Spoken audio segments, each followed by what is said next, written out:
Bon bah les jeunes ils ont déjà gagné un truc en fait, il y aura pas de généralisation tout de suite du SNU et il y a une revalorisation des bourses en septembre. Comme quoi ils ont peur des jeunes, hein. Ouais. On le dit à chaque fois, dès que les jeunes crament 2-3 trucs, ils se mettent à paniquer en haut.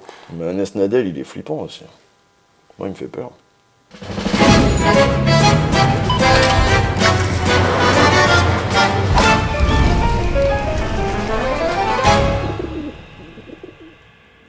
Bon alors c'est quoi ce bordel là? Tout le monde casse tout, même les jeunes des grandes écoles, les Black Bourges qui déversent une violence inouïe sur les panneaux JC Deco. Vous branlez quoi le soir là? Vous avez pas des UE à rattraper? Sociologie du wokisme, géophysique du gender, je sais pas ce qu'ils font à la fac moi. Tu sais moi je suis un gros con, je lis Franc-Tireur, j'écoute les informés de France Info, je vois bien que je me désagrège intellectuellement. Oui ok par contre on parlait pas du tout de ça, reprends-toi, on parlait des violences. Oui les violences, les jeunes à Sainte-Soline ils voulaient engager leurs convictions dans la bataille, pas leur pronostic vital.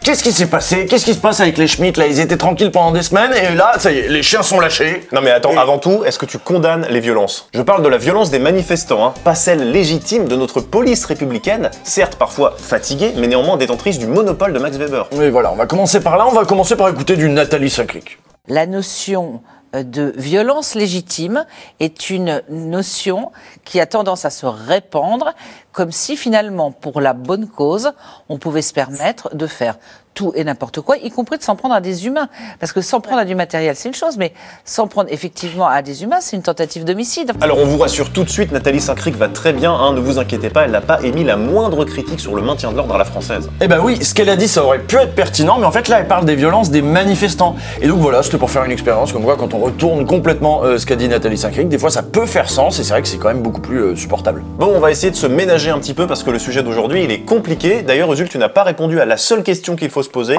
Est-ce que tu condamnes les violences? Moi, je soutiens les manifestants. Et j'aimerais qu'on ait un discours un petit peu plus clair pour condamner la violence. On peut soutenir les manifestants, c'est votre droit, et condamner les violences. Je pense qu'on a intérêt à distinguer, et je rends aussi hommage aux forces de l'ordre parce que... D'ailleurs, est-ce que tu rends hommage aux forces de l'ordre, Usul?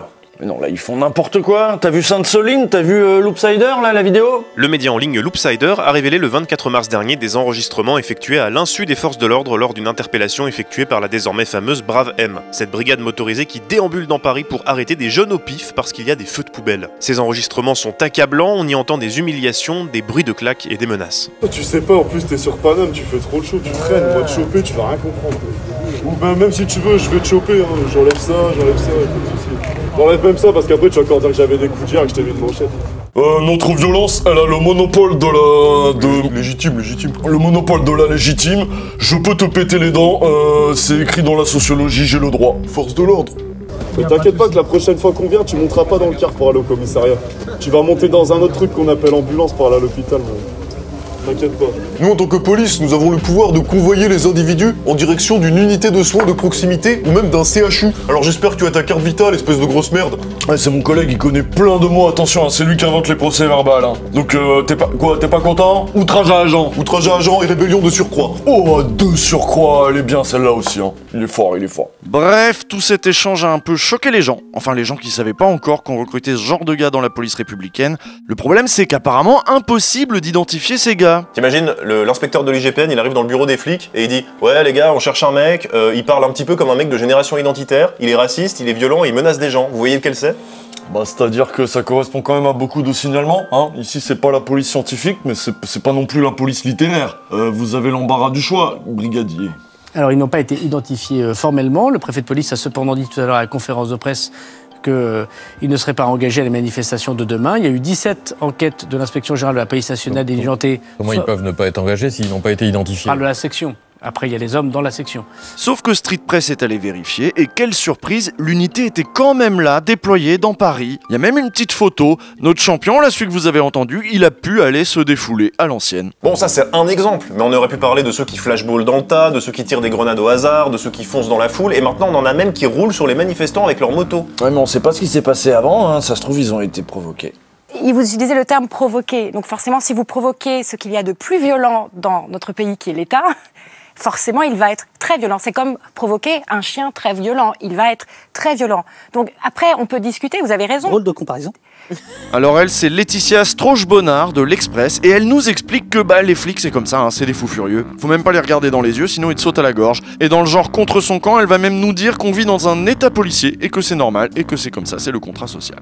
L'État policier protège d'autres gens. Mais vous rigolez ou quoi? Non, je ne rigole pas. Non, mais laissez-moi jamais finir. l'État policier. Quand l'État réagit à ce genre de situation, ou quand l'État réagit dans la rue à des manifestations qui débordent, même s'il réagit mal, je suis d'accord avec vous sur le fait qu'on peut discuter de la façon dont il réagit. Il fait ça pour protéger le reste de la population qui est pacifique. Ouais, sauf que vos petits jeunes très mobiles, là, ils viennent pas taper des gens pacifiques, ils viennent juste casser des panneaux. Ils viennent pas vous péter la gueule à vous. Ça, c'est les flics qui tapent les gens au hasard. Hein, bon, attention avec les jeunes quand même, parce qu'ici on a des images d'envoyés spéciales qui sont quand même assez insoutenables. Ah oui, niveau violence, là, oui. Ouais. Et de nouveaux manifestants se radicalisent.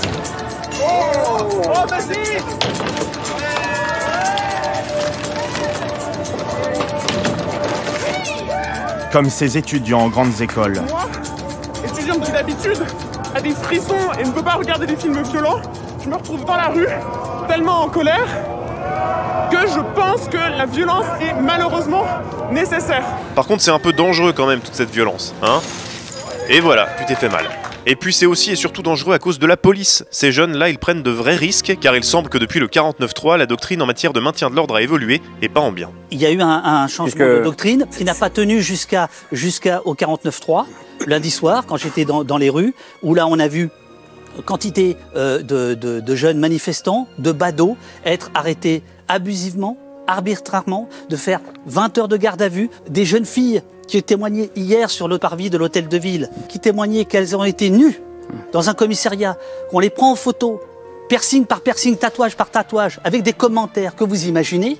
C'est ça la police française. On est d'accord, péter des trucs, c'est illégal. Ça veut dire que si t'es dans la rue en train de taper des trucs avec ton marteau ou de foutre le feu à des poubelles avec ton briquet, tu peux te faire choper. C'est le jeu, c'est le risque, tu connais les règles. Si un flic t'attrape, il peut t'arrêter, et tu le sais. Par contre, normalement, il y a aussi des règles pour les flics. Ils sont pas censés arrêter des gens au pif, remplir les commissariats juste pour vider les rues ou juste pour faire peur. Sauf que ça n'a pas tout de suite découragé une génération très impliquée parce que précisément, elle pense ne rien avoir à perdre, et elle fait le lien entre le travail, la planète et le pouvoir. Donc le fameux slogan retraite, climat, même combat. En fait, ce qu'on veut amener et expliquer avec ça, c'est que le système qui sous-tend donc cette réforme des retraites, c'est un système qui nous impose, nous impose de travailler plus pour produire plus. Et en fait, nous, en tant que jeunes, on a envie de se dire, mais très bien, produire plus, mais pour produire quoi? Depuis l'annonce du 49.3, on ne reconnaît plus nos jeunes. Ils dansent, ils brûlent, ils font la bagarre. Et en même temps, tout le monde avait prévenu. Il faut écouter les manifs, faut écouter les syndicats, parce que sinon, on tiendra plus nos troupes. Et voilà, ils ont pas écouté, du coup, bagarre. Oui, mais d'accord, mais est-ce que tu condamnes les violences? C'est un peu tard. Et revenir voir maintenant Céline Verzelletti de la CGT et lui demander de condamner les violences, je trouve ça quand même sacrément culotté. Est-ce que vous craignez justement que cela dégénère? Attention. Et est-ce que vous les condamnez, ces violences d'ailleurs? Voilà, c'est bon, c'est fait. L'émission, elle s'appelle L'événement, c'était sur France 2 et c'était 2h40 de fun absolu. Ah si, tu pouvais faire un jeu à boire. Si tu buvais à chaque fois que les bourgeois demandent de condamner les violences, tu pouvais quand même passer une bonne soirée. Non mais moi je crois qu'il faut être très clair sur la condamnation de toutes les violences. J'ai pas entendu « je condamne les violences ». C'était assez simple de dire est-ce que oui ou non je condamne les violences? Oui, je les condamne. Le préalable en démocratie, c'est d'abord ça. Et tant que tu n'as pas condamné les violences, Aurore Berger va pas te laisser en placer une. Ah mais c'est la règle absolue de la démocratie, il faut d'abord condamner les violences. Tout le temps. Et oui, parce que moi je suis effarée de votre discours. Qu'est-ce qu'il faut faire en fait pour que vous entendiez? Elle vient de te le dire, Sandrine, il faut condamner les violences. Qu'est-ce qu'il faut faire pour que vous entendiez ce qui se passe? La condamnation des violences, Sandrine Rousseau, vous la partagez dans la rue? Comment faut-il la condamnation des violences? Avec quels mots? Dites-nous, donnez-nous le code de conduite pour qu'on se conduise bien, si telle est la question. Par exemple, parce qu'en fait, les violences, manifestement, non mais il y a eu 3,5 millions de personnes dans la rue où il n'y a pas eu un incident. Il n'y a pas eu un incident. Vous n'avez rien entendu, mais rien. Vous étiez sourds, mais totalement sourd et même extrêmement arrogant. Ah bah oui, elle a mis le doigt sur quelque chose, Sandrine Rousseau. Si on en arrive au feu de poubelle, c'est que tous les autres modes d'action ont été ignorés, voire méprisés par le gouvernement. En tout cas, c'est ce qu'explique très bien Paloma Moritz dans une émission qui s'appelle C'est ce soir. C'est ce soir, avec Karim Rissouli. Je sais pas comment on faisait nos OLG avant l'invention par Karim Rissouli de C'est ce soir. si on en vient aux questions écologiques, pourquoi est-ce qu'il y a de plus en plus de désobéissance civile aujourd'hui? Parce que tous les autres moyens d'essayer de se faire entendre sur ces questions ont été épuisés. Les pétitions, les marches, etc.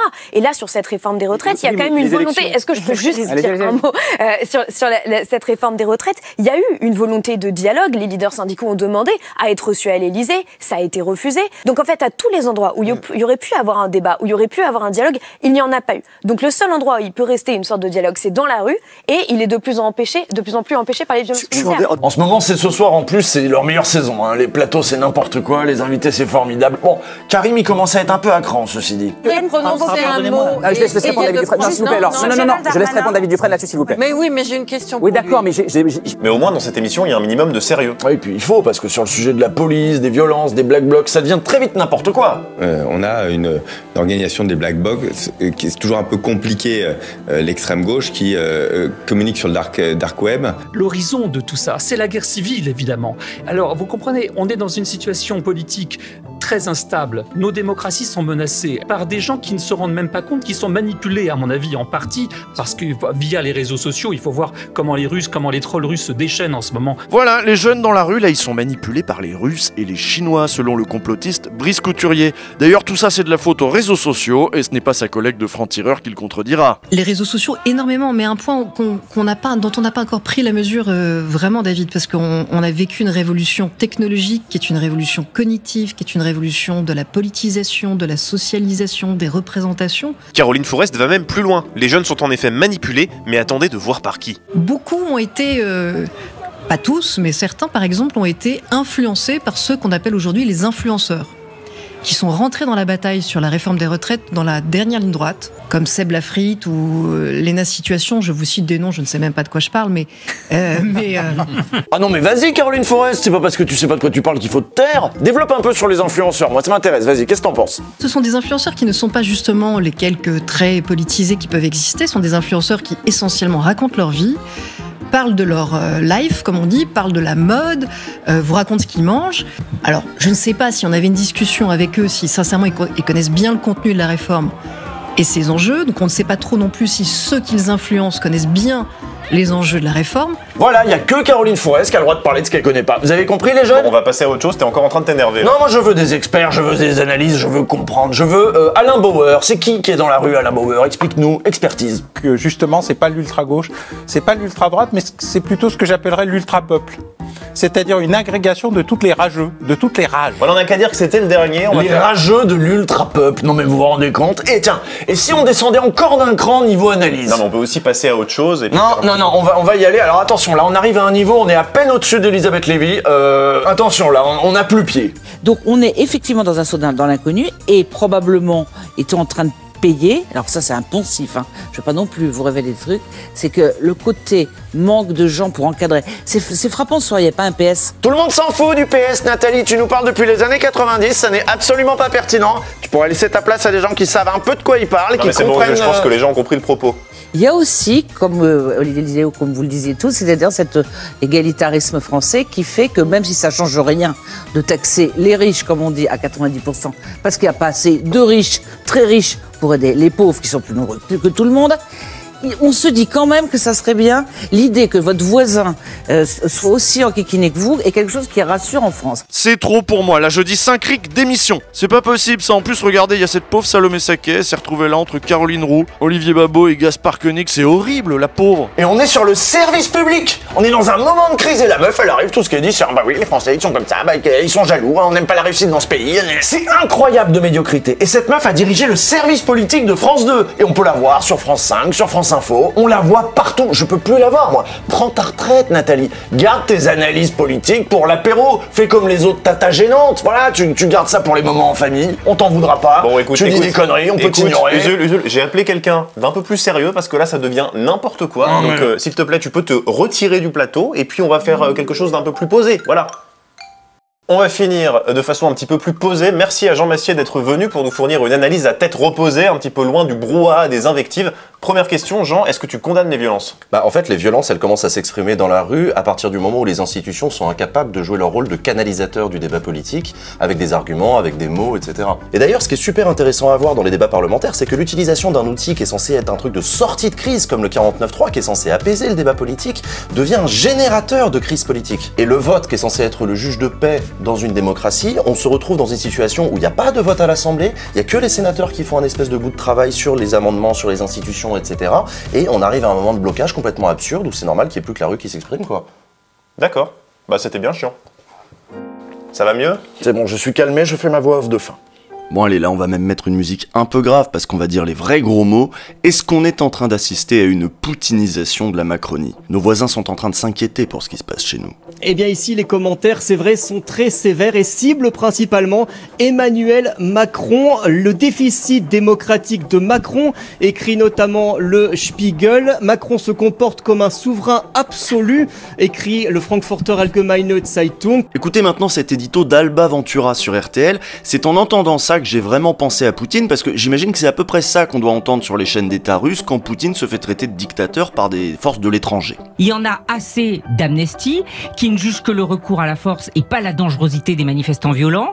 Il y en a assez du syndicat de la magistrature qui dénonce la répression policière et qui ne rêve que d'anarchie. Vous avez des pays pour lesquels toute forme de contestation, qu'elle soit étudiante ou pas, est immédiatement qualifiée de terroriste. Oui.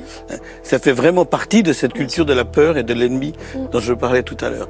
Et donc si on commence à parler systématiquement de mouvements de contestation comme de mouvements radicalisés ou d'écoterrorisme, etc., on veut jouer sur cette confusion qui est exactement celle sur laquelle jouent les régimes non démocratiques. Est-ce qu'il faut s'inquiéter du fait que des étudiants, parfois de grandes écoles, viennent casser des trucs dans Paris la nuit?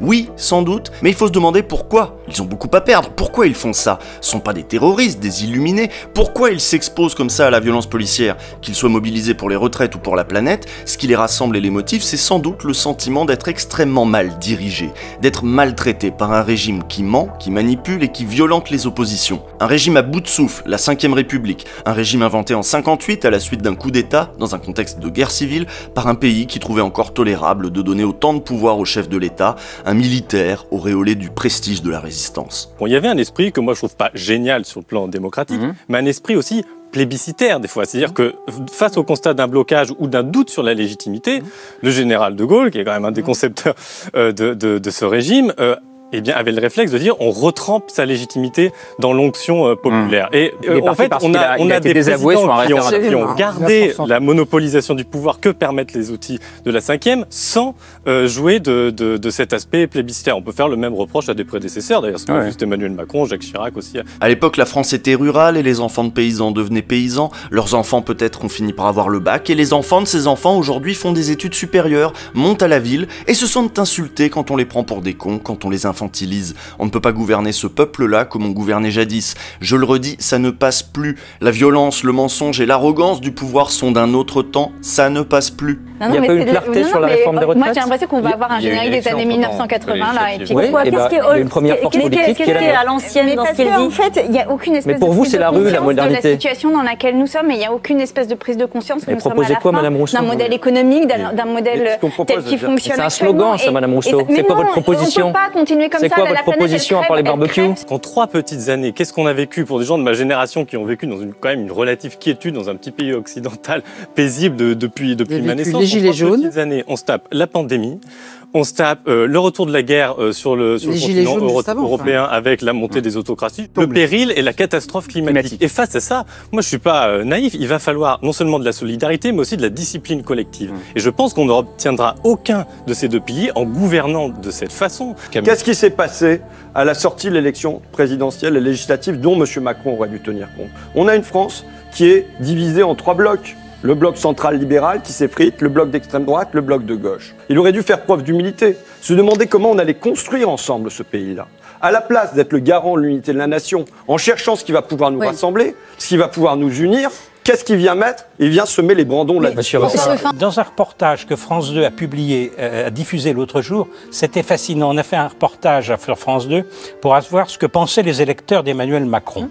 Et on a une brave bourgeoise descendait avec son vélo. Certains de ces électeurs aujourd'hui semblent presque s'excuser de leur vote. Bonjour madame. Bonjour monsieur. J'avoue avoir voté pour Macron parce que je voulais pas voter les extrêmes. J'avoue que j'ai voté pour Emmanuel Macron. Un peu honteuse. Oui, j'avoue, quand on en est à dire j'avoue pour dire, ça veut dire que c'est son propre électorat qui souffre aujourd'hui. Ouais. Parce que la fonction de président, c'est pas de mettre le pays au bord du chaos. La fonction de président, c'est la cohésion nationale, l'unité nationale, la paix civile. Et là, on en est loin de la paix civile. Le régime ne tient plus que par ses flics et ses éléments de langage, autant dire ses mensonges. Il est incapable d'écouter, d'être au diapason de la société et d'être à la hauteur des défis qu'il doit relever. Et c'est parce qu'ils ont compris ça que les activistes de Sainte-Soline résistent et que les étudiants brûlent des poubelles dans Paris la nuit. Voilà. Et quand on sait pas quoi dire, on dit les prochaines semaines seront décisives. À lundi, dans 2 semaines.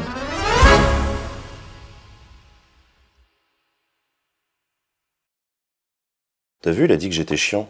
Alors qu'en vrai, si tu regardes bien dans le règlement intérieur de l'Assemblée nationale, à partir du moment où tu déposes les amendements... On s'en branle, Jean. Tout le monde s'en branle. C'est plus le sujet depuis longtemps. Mais c'est gentil d'être venu.